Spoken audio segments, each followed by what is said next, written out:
Magandang buhay mga kaaksa. Gawa tayo ngayon ng paborito nating isyaron kapag may handaan.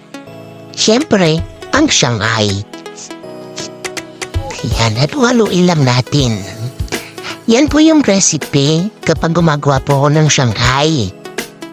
Pero kung may gusto kayong idagdag, kung gagawa kayo ng Shanghai, edi bahala kayo. Ginusto nyo yan eh. Joke lang. Yan. Ito po yung ginamit ni kapatid na pambalot sa paggawa ng Shanghai. Yan din ang teknik ni kapatid sa mabilis na pagbabalot ng mix natin.